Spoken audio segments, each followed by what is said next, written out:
King Xerxes was king over the Persian Empire. That meant that he was king over the biggest kingdom in the world at that time. Even though King Xerxes was rich and powerful, he was sad because he did not have a queen. The first queen's name was Vashti. King Xerxes had thrown a big feast and gotten drunk.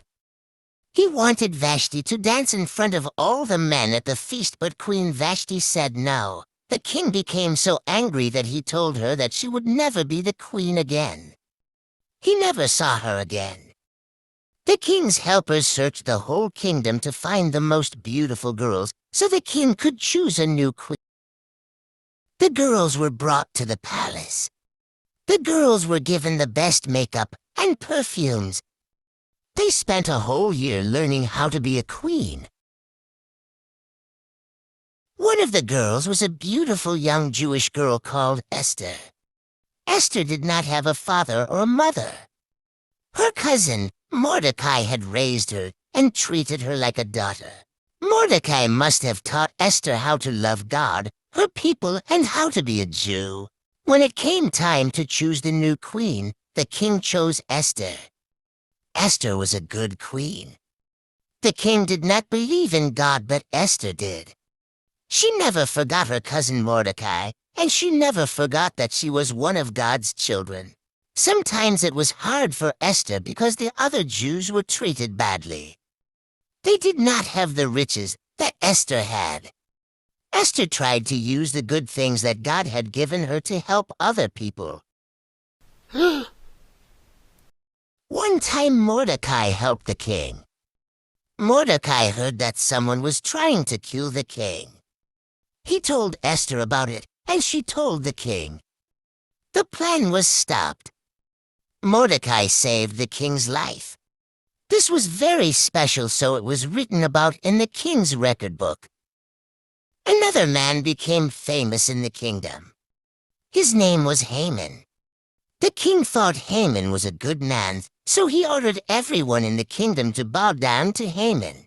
But Haman was a bad man, and he hated the Jews. Mordecai would not bow down to Haman. Haman was so angry that he planned a way to kill Mordecai and all of the Jews. Haman told the king that the Jews were bad. Finally, the king believed him and made a law. The law said that people could kill the Jews and not get in trouble. Haman was glad. He had a huge gallows built, and he planned to have Mordecai hanged.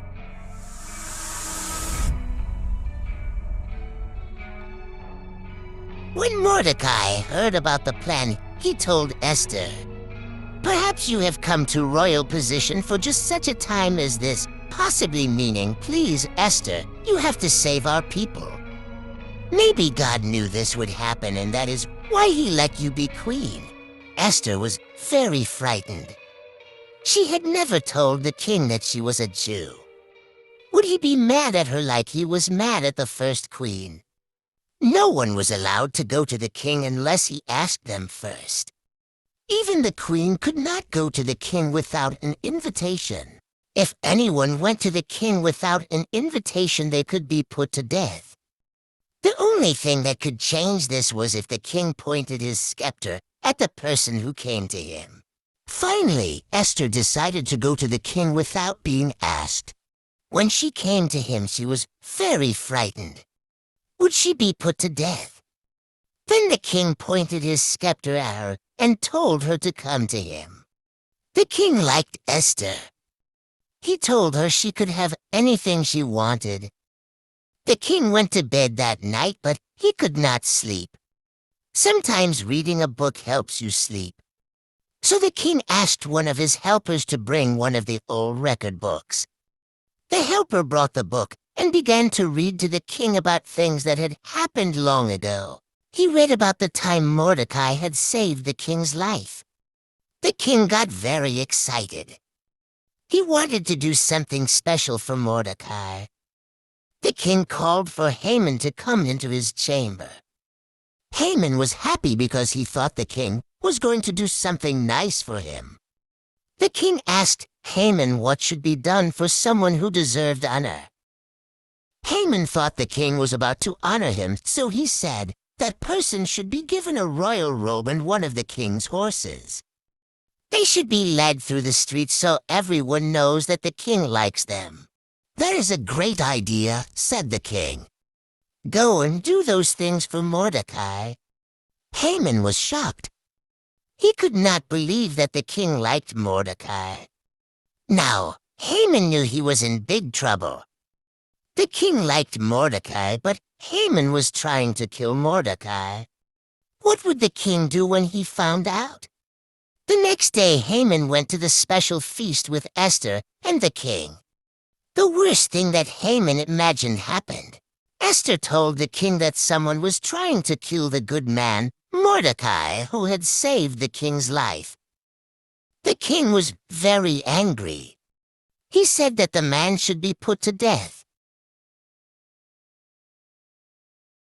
Haman was hung on the very gallows that he had built for Mordecai. Then Esther told the king that she was a Jew. He was very sorry that he had made the law that anyone could kill the Jews. Even the king could not change the law. Then Esther asked the king to make another law, a law that said the Jews could fight back if someone tried to kill them. The king knew that this was a good idea, so he made the law. From then on, if someone tried to hurt the Jews, then the Jews fought back. Soon, no one wanted to hurt the Jews anymore. Mordecai and all of the Jews were saved because of Esther.